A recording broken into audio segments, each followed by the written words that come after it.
أشهد أن لا إله إلا الله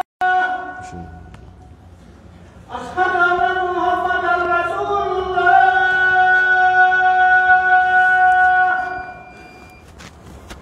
أشهد أن محمدا رسول الله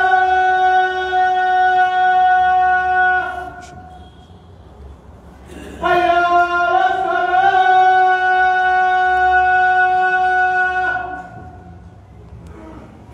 حي على الصلاة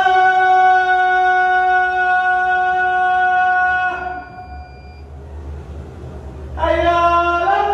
الفلاح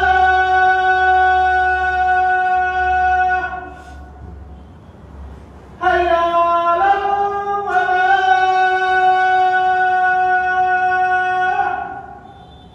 الله أكبر الله أكبر لا إله إلا الله لا إله إلا الله محمد رسول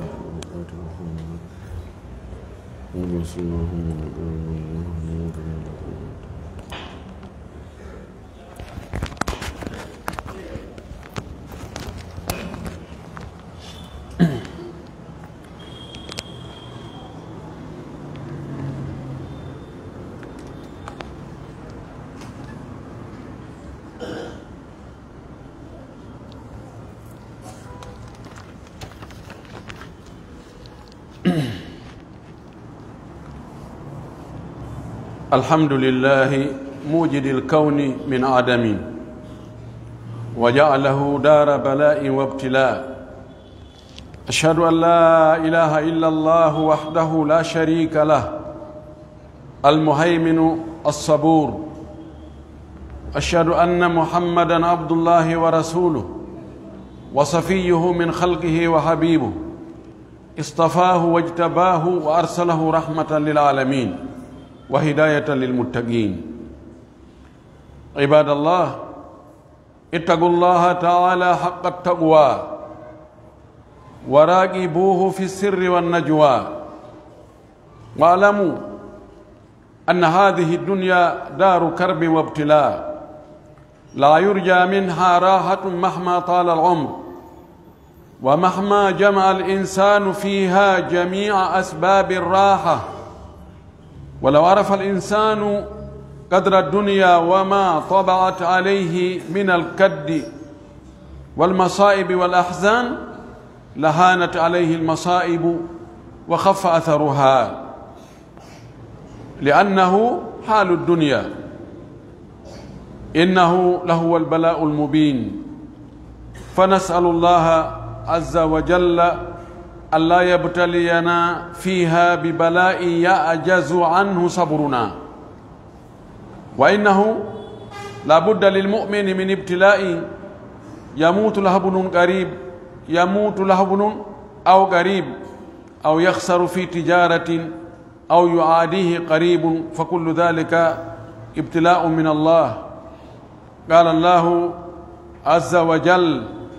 أحسب الناس أن يتركوا أن يقولوا آمنا وهم لا يفتنون ولقد فتنا الذين من قبلهم فليعلمن الله الذين صدقوا وليعلمن الكاذبين. فعن مصعب بن سعد رضي الله عنه قال: قلت يا رسول الله، أي الناس أشد بلاء؟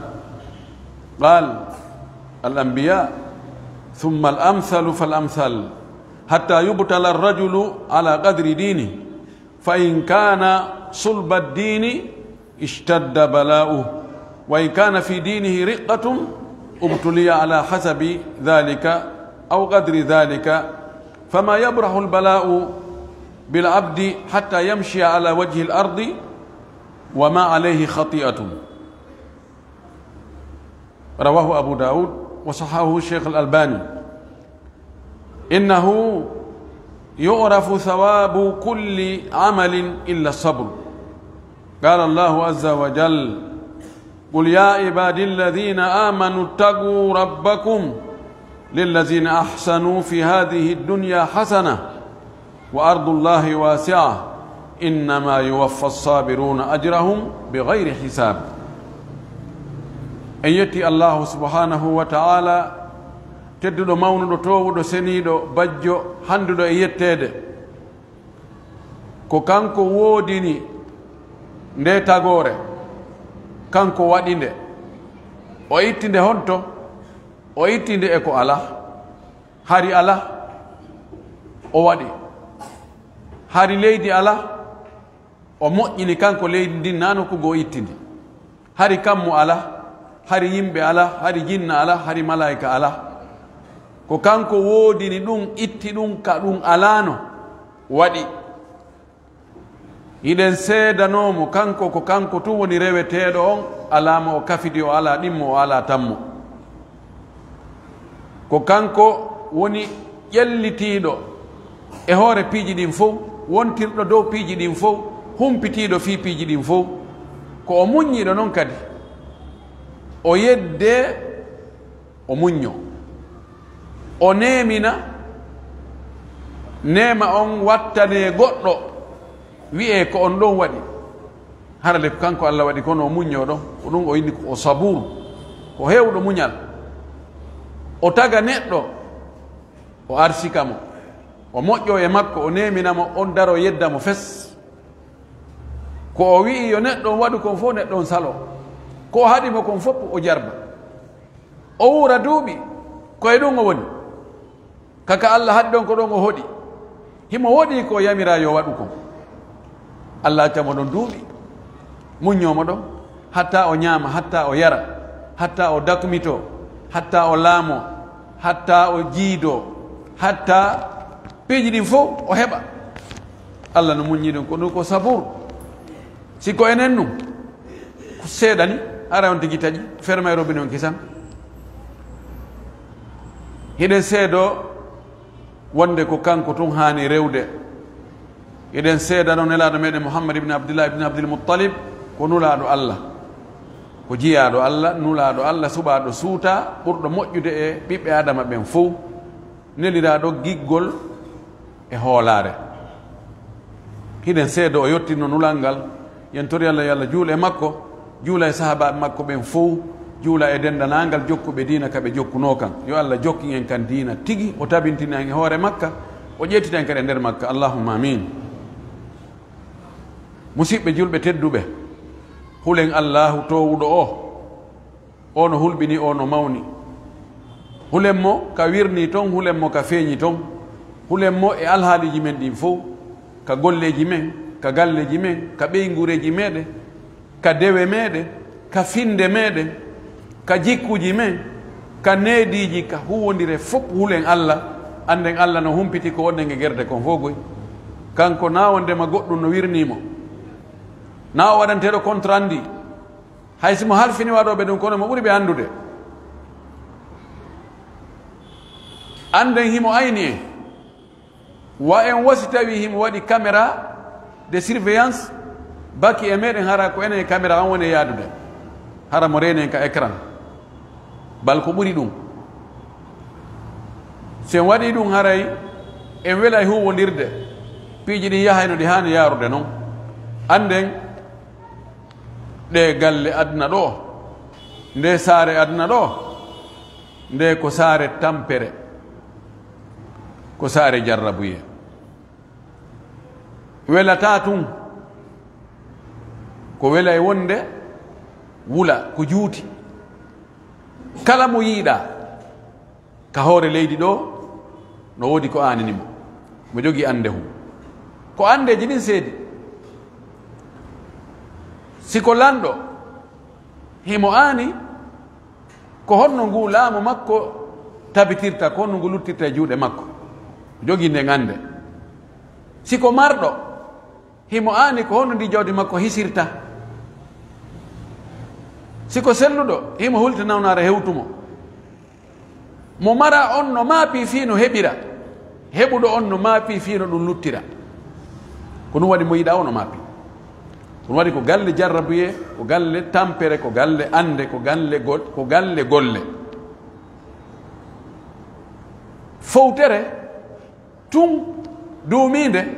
wota mo tanƴino ɗum ka aduna ɗo hay si gurdam on tigi ɗan juuti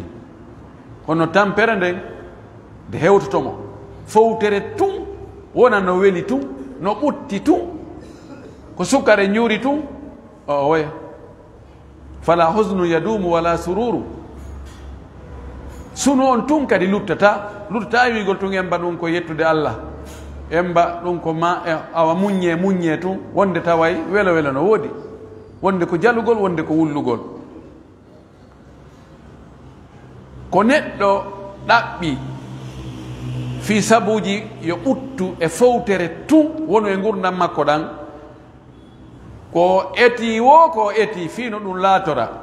o waɗi sababuji duumatako no ara noon jolkoye goo tawa machallah ɗon ko gurdam VIP e hino cellal hino laamu hino teddungal hino zurriya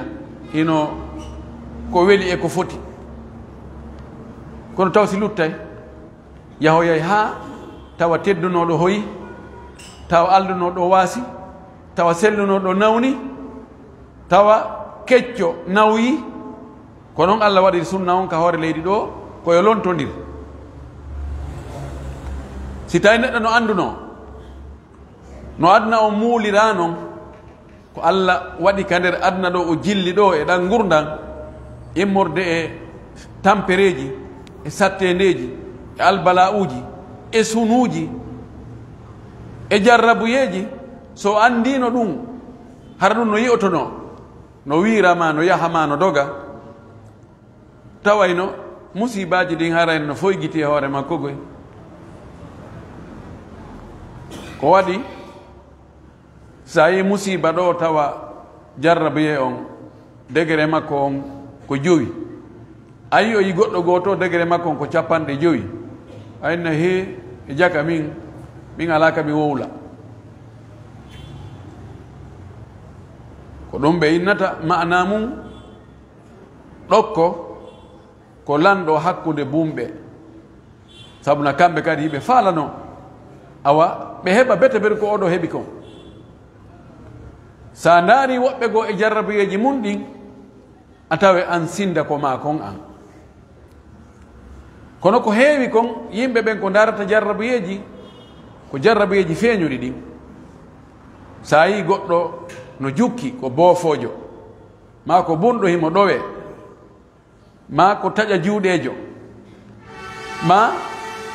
no nawni waali koyo yilte si yilto koyo ñammine koyo yarne wawata waɗande hoore muɗum yimɓen ɗo fof no continue ɗum ko jarrabe mo woyta ta Allah jarriboran ko jarribori oɗo ɓe yeggita jarrabeji ɓurɗi mawnude ɗin jarrabe hombo ɓuri mawnude ko jarrabeji ɗin ka diina kon jarrabuye ɓuri hulɓinade mo jarribarama waggol shirku yahay ndaaro yahay karama ko haɓɓay teebe haɓɓay baakan haɓɓay piɓoy kala ko mapin ɗum dogay ka karama ko batiniɓe ɓen o jarrabuye ɗo no mawni ɓuri wongol boofojo ɓuri wongol bunɗo ɓuri nawnugol waalo paralysa wallahi woɓɓe no jarribora yargol beere waaje ha ronka tawa fuɗino ka wonki ko jarrabuye mawɗo noon woɓɓe jarribore jokkugol gere dorog imma yeeyugol ma soodugol ñaama woɓɓe jarribora zina wonata lewru hara waɗaɗi zina hande wottere ma nde laawi ɗiɗi ko ɗin jarrabeji ɓuri mawnude kono ɗin ɗon no yeggita fi muɗum nde on no fayda ɗin ɗon ɗi feeña ko jarrabuyeji feeñuɗi ɗin sinnama suudu kaari ɗon sumi ma butiki makko on sumi ma e wuyɓe ngari bonni bafede ƴetti ko woni toon fof ɗum fof mapan toon tigi ana allahu akbar kono fi on tigi no waɗi zina fi on tigi no waɗi shirku ɗum fayde hakkitande yimɓe ɓen ala e muɗum idan si neɗɗo andino alhaali jarrabeji wonɗi ka aduna ɗo ɗin jarrabuye heɓuno mo on hara o tawa no foygiti batte jarrabuye on wuri ɓangatano e makko ha sunu feƴƴutuɗo sabu alhaali aduna on ko noon ko jarrabuye feeñuɗo yen tori allahu subhanahu wa taala wota o jarribor en jarrabuye mo tawata muñal men ngal wawatamo ronditade ta allah jarribor en jarrabuye mo en wawata muñade wona jarrabuye sattede tampere albala u ɗum no wawi cippade e wonɗo wo wonɗo e ɓiɓɓe adama ɓen wonɗo wo wonɗo ɓe allah ɓuuri yiɗude ɓen jarrabuyeji e musibaji e tampereji albala uji cippike hoore maɓɓe itti e sikki goɗɗo luttuɗo wona ɗon woni mapunde nde wano woniri e mapunde angal wawugol muññagol on jarrabuye sabuna wonde angal wawugol muññagol on jarrabuye no defa mo jarrabuye ɓurɗomo mawnude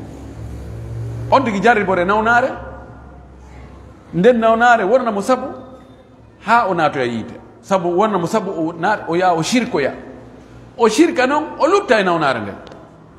o mayda e shirko ko ɗum waɗi neɗɗo on no jarribore ka aduna ga ko feeñi kon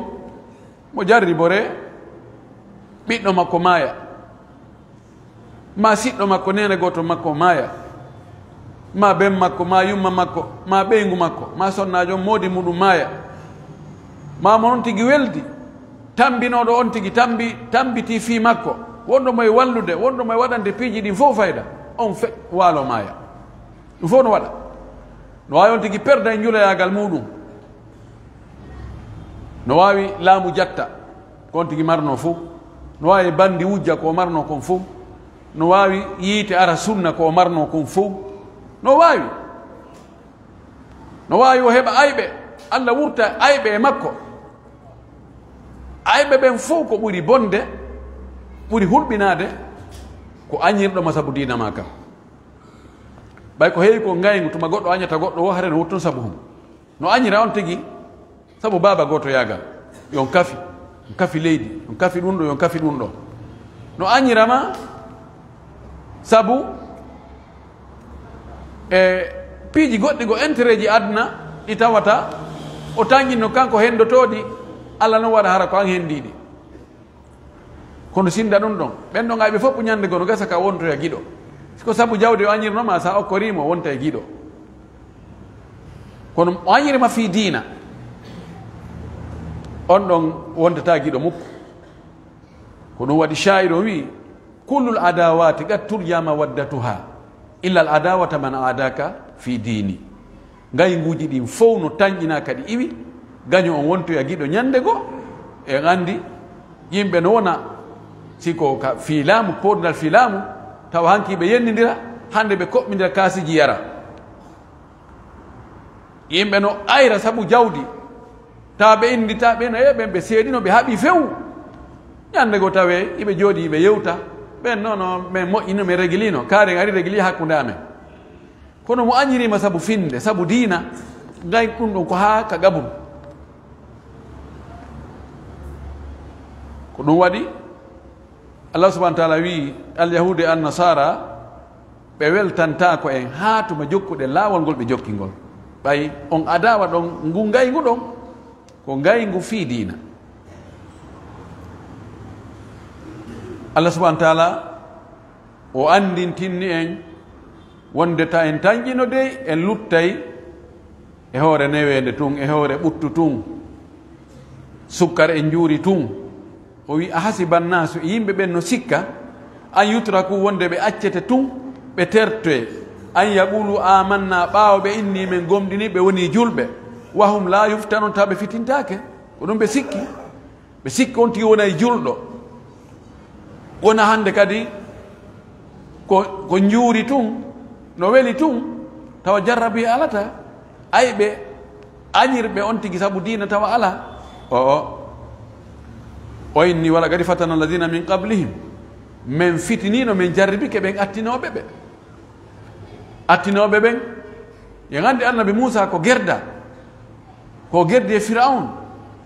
jokkunoɓe moɓen ko gerdano ko lettano ko tampina ko soñdia e woɓɓe go enen en sikku enen en gomɗinayi wonen julɓe moƴƴuɓe nunɗuɓe feewuɓe ñentimɓe nelaaɗo tawa en tampintake en ño'atake en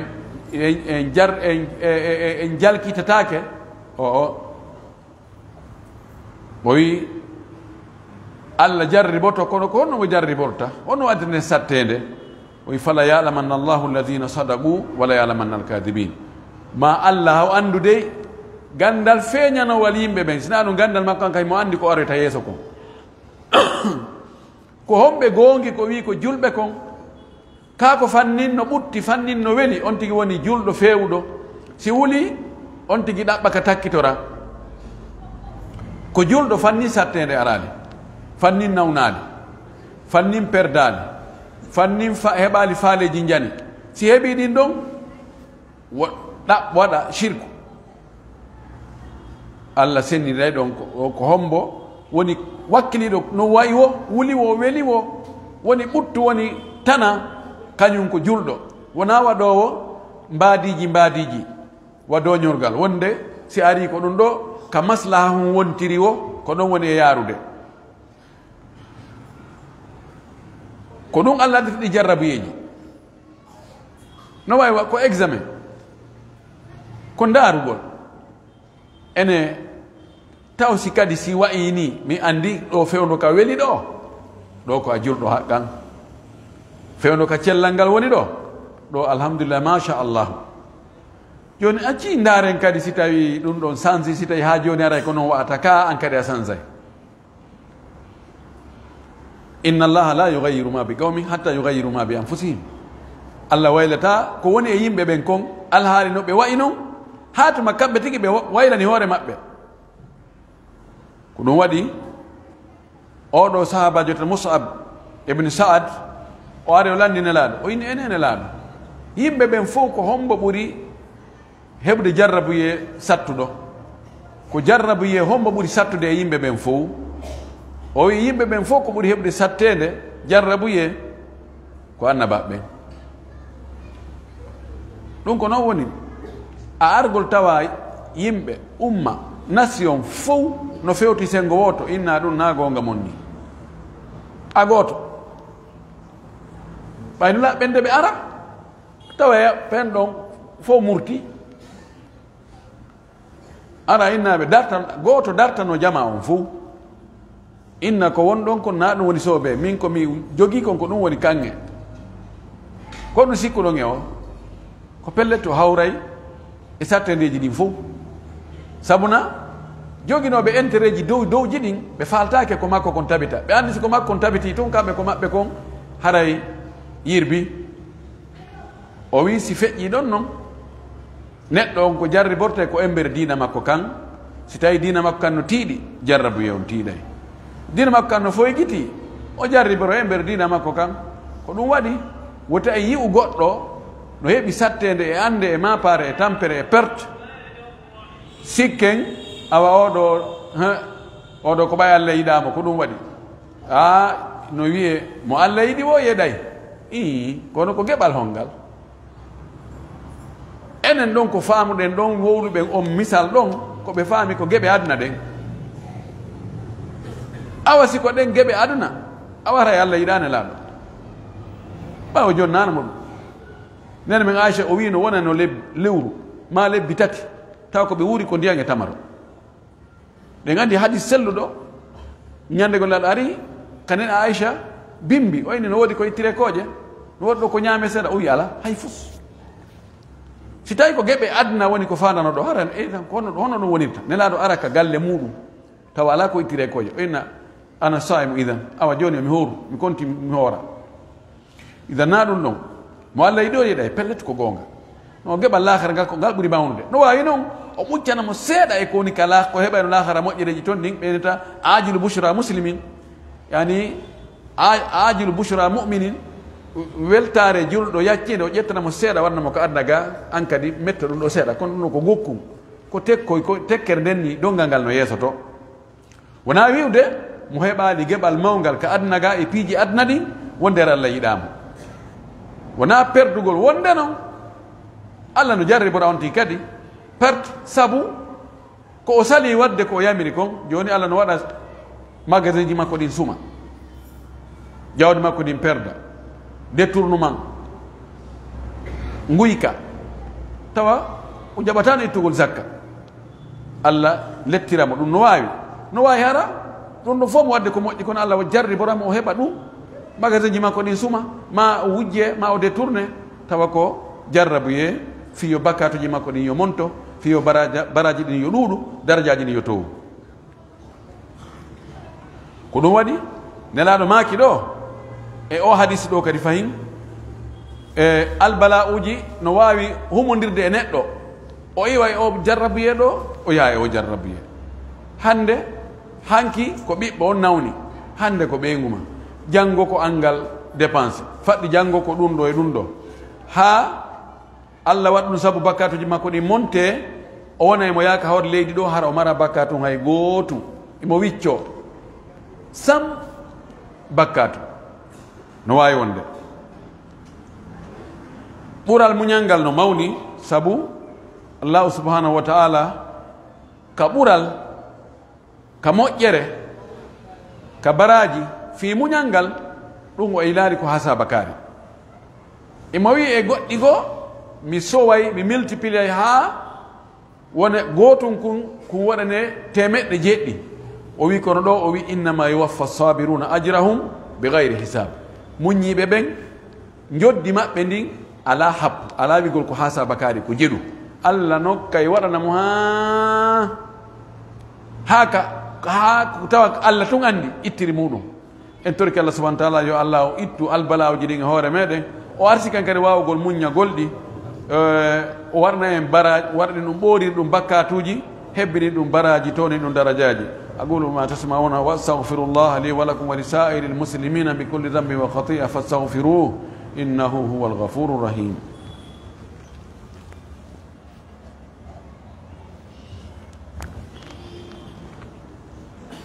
الحمد لله ولي الصالحين، أشهد أن لا إله إلا الله وحده لا شريك له، وأشهد أن محمدا عبده ورسوله. عباد الله، إذا صبر العبد كما ينبغي انقلبت المحنة منحة، واستحالت البلية عطية، وصار المكروه محبوبا، لأن الله لم يبتله ليهلكه، إنما ابتلاه ليمتحن صبره وعبوديته لله. لولا مصائب الدنيا لوردنا الآخرة مفاليسا. روي أن النبي صلى الله عليه وسلم قال الله ما لعبدي المؤمن عندي إذا قبضت صفيه من أهل الدنيا وأخذته منه إلا الجنة. إن الله يبتلي عبده ليسمع صوته وشكواه ودعاءه وتضرعه. فقال الله ولقد أرسلنا إلى أمم من قبلك فأخذناهم بالبأساء والضراء لعلهم يتضرعون فلولا إذ جاءهم بأسنا تضرعوا ولكن قست قلوبهم وزين لهم الشيطان ما كانوا يعملون فلما نسوا ما ذكروا به فتحنا عليهم أبواب كل شيء حتى إذا فرحوا بما أوتوا أخذناهم بغتة فإذا هم مبلسون. يتي الله سبحانه وتعالى o mo tawata ko giɗo yimɓe moƴƴuɓe ɓen, ko woni weldiɓɓe Allah ɓen, yiɓɓe makko ko ɓe moƴƴuɓe, moƴƴuɗo moƴƴinayɗo. oɗo o woni jatigi Allah subhanahu wa ta'ala. ko woni ayɓe Allah ɓen ko bomɓe bonnoɓe ɓen. ɗon noon quelque soit no wawɗa, Allah darata mbadima hiɗa laba, hiɗa juuti, hiɗa rawni, o darata fiiɗa ɓawli, hiɗa kaani, ko kanko waɗi ɗum. inna allaha la yanduru ila suwarikum walakin yanduru ila qulubikum wa amalikum. Allah ko golle ɗen e ɓernde nden ko ɗum woni ndarude. hiɗen seedo Allah ko o gooto, o alama o kafidi. hiɗen seedano nelaɗo men Muhammad sallallahu alaihi wasallam ko Allah nulimo. yen tori Allah yo Allah juula e makko, juula e sahaba makko ɓen fof wattida e maɓɓe, amin. musidɓe julɓe tedduɓe jiyaɓe Allah moƴƴuɓe anden si tawi jiyaɗo Allah on o muññike e musibaji e albala uji ko yanata e hoore makko wono julɗo hani muññorde noon a tawyay on jarrabuye wontanoyaymo dokkal wontanoyaymo moƴƴere si tawi joni hara neɗɗo wanno bakkatu taw on bakkatu ɗon si o maydi e makko o naata yiita hakenko bakkatu o mawni Allah cippina albalaw e makko o muñoyna ɗum ɗo ko Allah waɗi hey mi jaɓani Allah koddori e makko ko kanko liɓi ɗum e hoore an hara o bakal ɗum ɗum ko mbile ni ɗum ko jinna ɗum ko ɗum bomɓe ɗum komi geraɗo komi waɗarni komi wattaɗo ni ɗo non ɗo ko Allah o ƴetta sabuji fiyo ɗum iwu dagiɗi ɗin Allah ndara ngal muñaloyna an ko a muññiɗo joni noon ko ɗi o bakkatu ko anɗa ko mi muññike few oɗo jarrabuye wontali dokkal wontali nema wonti nema no waɗa antiki ɓiɗɗo ma no waɗe goɗɗum ko metti yaha ha tawa hande kadi o yalte ɓernde ma monoɗa woɓɓe huɗa gasa o yahoya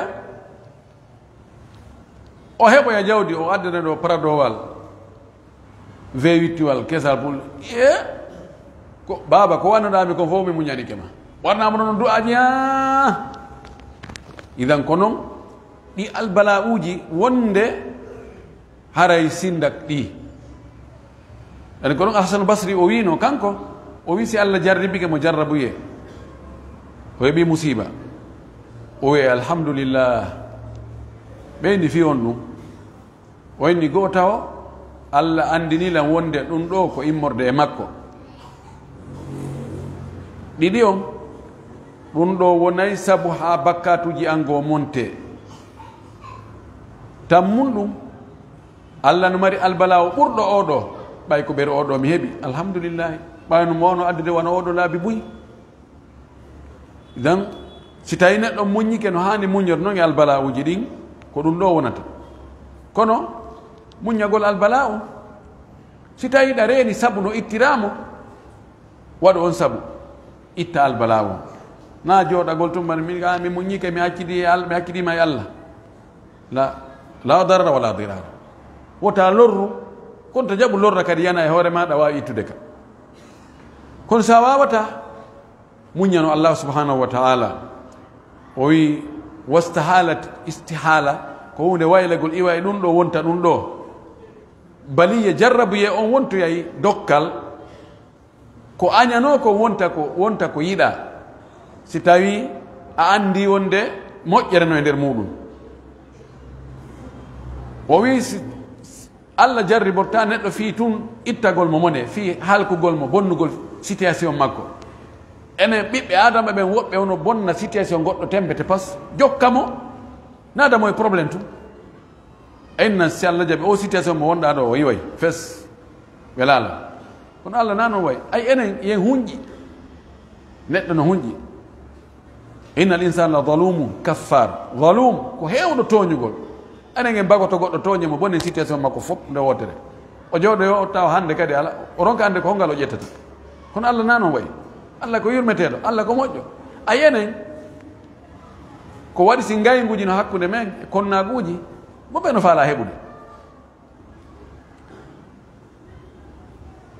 mbiɗo faala ko woni e junngo maako Allah subahana no kanko ha to jina andi mo ha to jina o añanta kanko moƴƴereji ɗin fof ko waɗi ko fimen enen na fi makko kanko o wala haaje mum hay hunde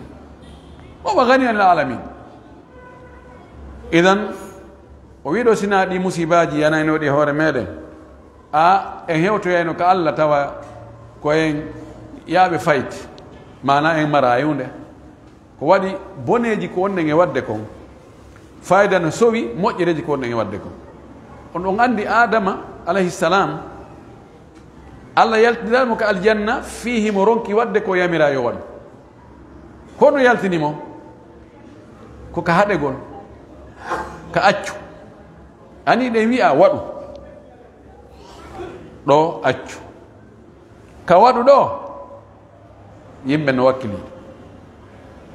ayi kono ka woɗo ha ko ɗon woni probléme o kono woɗoji woɗo mana accu ɗen wadde ɗum boyi ka waɗuji kadi ɗen wadde si tawi woɗo on ɗuuɗi ɓuri waɗu on haray fayda waɗu on dannoyta ko ɗum o wi Allah subhanahu wa taala o addi ɗi jarraboyeji fi yo ɗuytan en ɗi woɗaji ɗi waɗuɗen o addi hadis mo wonɗo ka sahih Bukhari o yiɗo ruwiya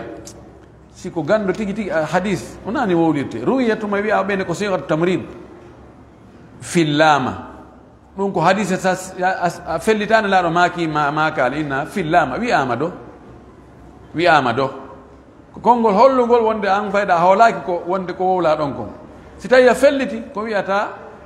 kaari wi'i ko ɗum hani no filla en laɗo sallallah alih w sallam wonde Allah subahana taala no daali no ko hadisul qudusi o wi gomɗinɗo an julɗo simi nanganimo ko mo o ɓuri yiɗude suɓaɗo e ɓiɓɓe makko ɓen masalan mo o ɓuri yiɗude en e yimɓe ɓen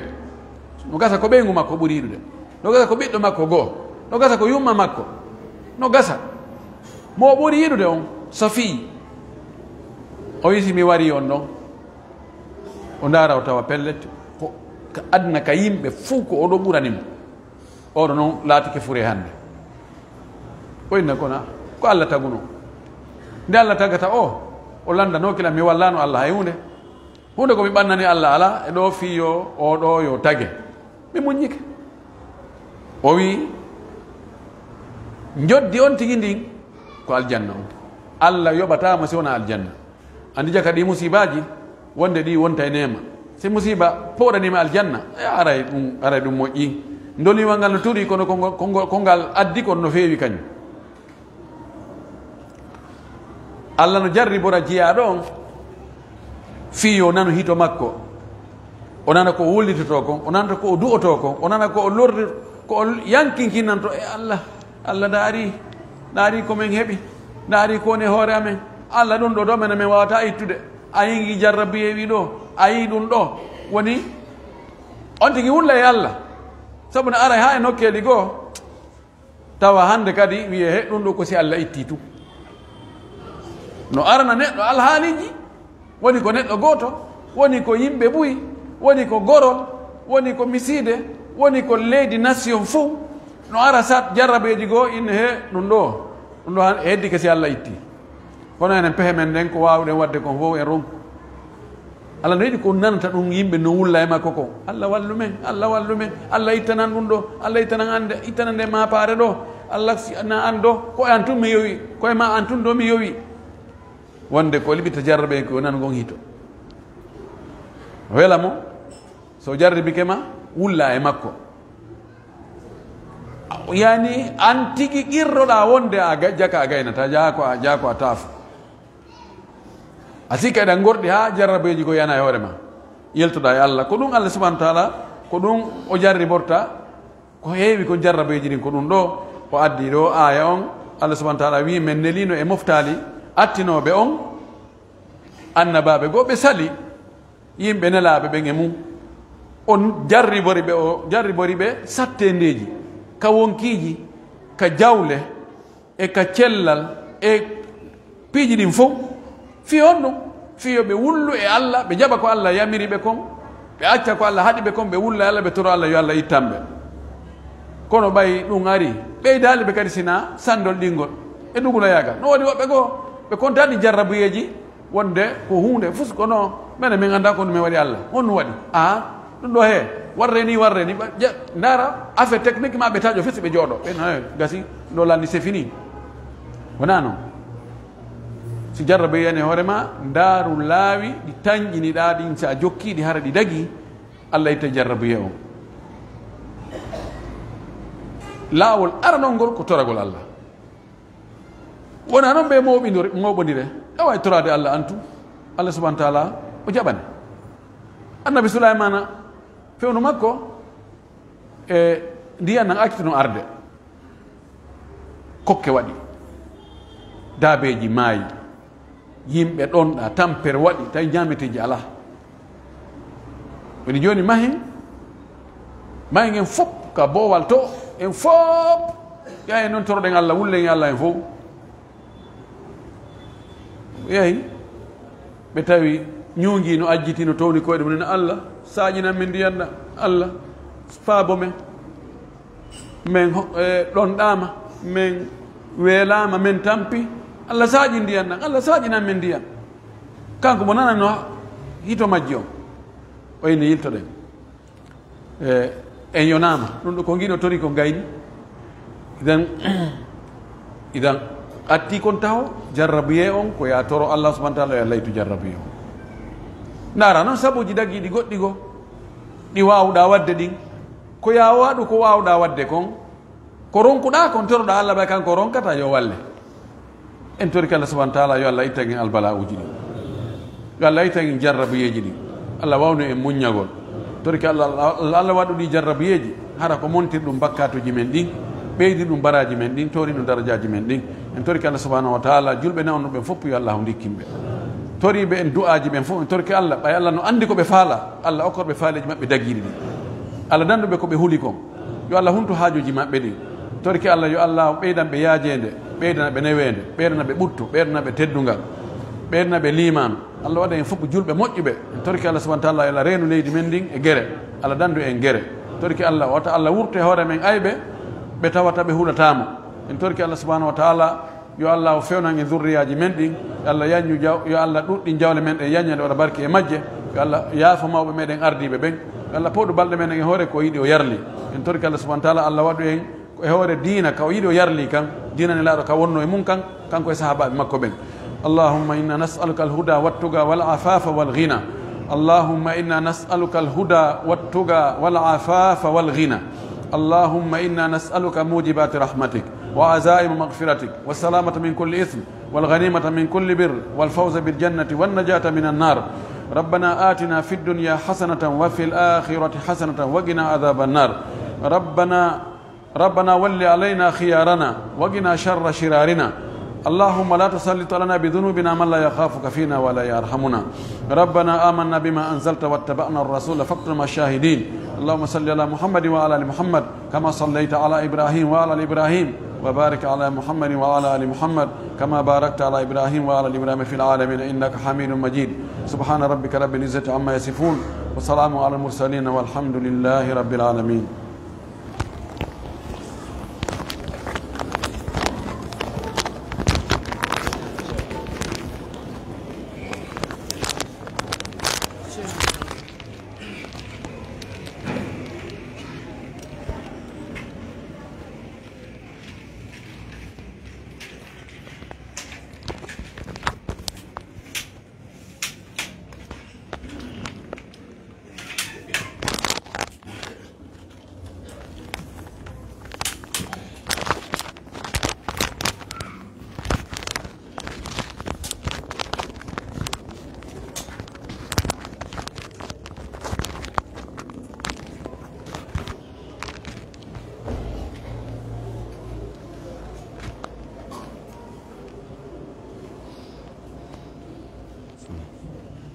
الله أكبر الله أكبر أشهد أن لا إله إلا الله وأشهد أن محمدا رسول الله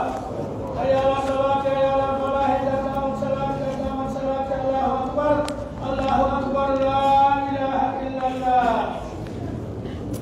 استووا تراصوا واعتدلوا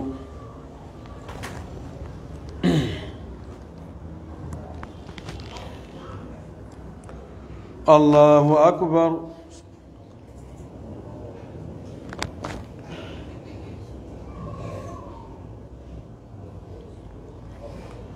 الحمد لله رب العالمين الرحمن الرحيم مالك يوم الدين إياك نعبد وإياك نستعين اهدنا الصراط المستقيم صراط الذين أنعمت عليهم غير المغضوب عليهم ولا الضالين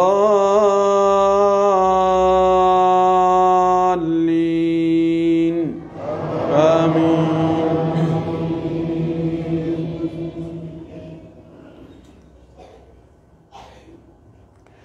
أفمن يعلم أنما أنزل إليك من ربك الحق كمن هو أعمى إنما يتذكر أولو الألباب الذين يوفون بعهد الله ولا ينقضون الميثاق والذين يصلون ما أمر الله به أن يوصل ويخشون ربهم ويخافون سوء الحساب والذين صبروا ابتغاء وجه ربهم وأقاموا الصلاة وأنفقوا مما رزقناهم سرا وعلانية ويدرؤون بالحسنة السيئة أولئك لهم عقبى الدار جنات عدن يدخلونها ومن صلح من آبائهم وأزواجهم وذرياتهم والملائكة يدخلون عليهم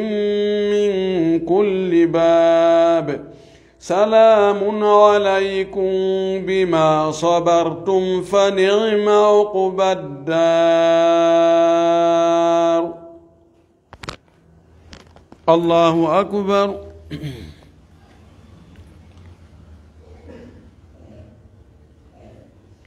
سبحان ربي العظيم.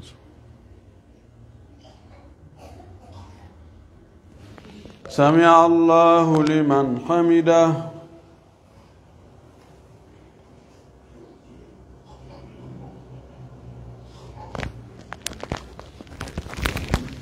الله أكبر.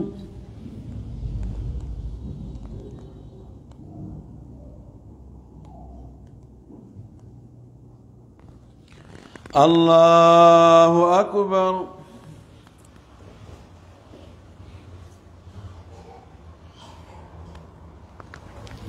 الله أكبر.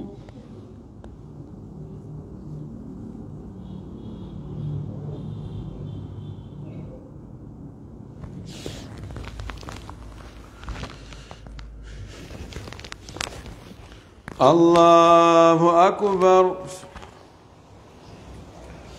الحمد لله رب العالمين الرحمن الرحيم مالك يوم الدين إياك نعبد وإياك نستعين اهدنا الصراط المستقيم صراط الذين أنعمت عليهم غير المغضوب عليهم ولا الضالين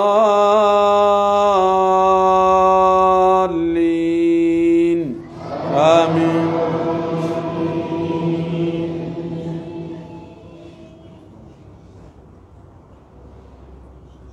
والذين ينقضون عهد الله من بعد ميثاقه ويقطعون ما أمر الله به أن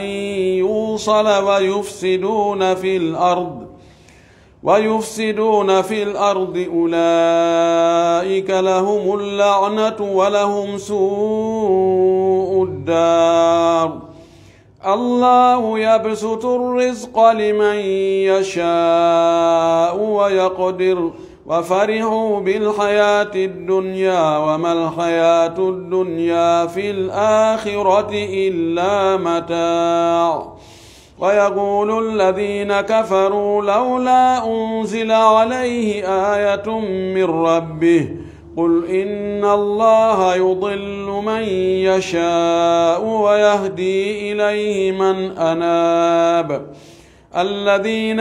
آمنوا وتطمئن قلوبهم بذكر الله ألا بذكر الله تطمئن القلوب الذين آمنوا وعملوا الصالحات طوبى لهم وحسن مآب. الله أكبر.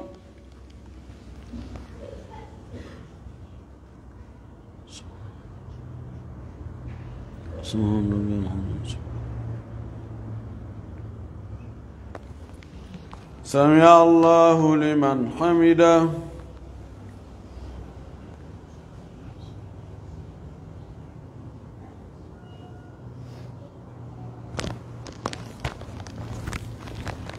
الله أكبر.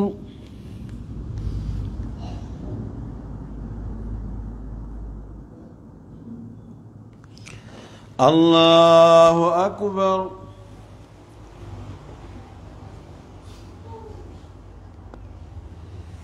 الله أكبر.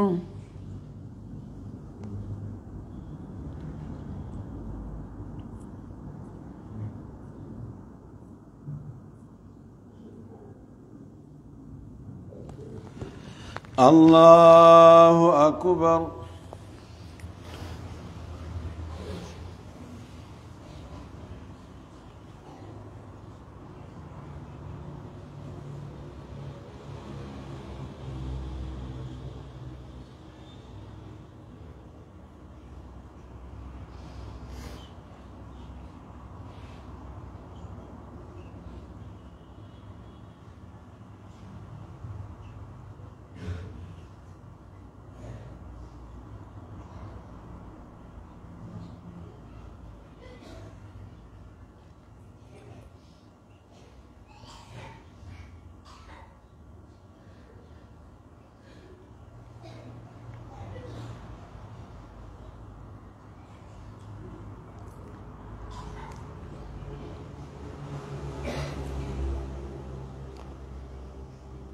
السلام عليكم ورحمة الله.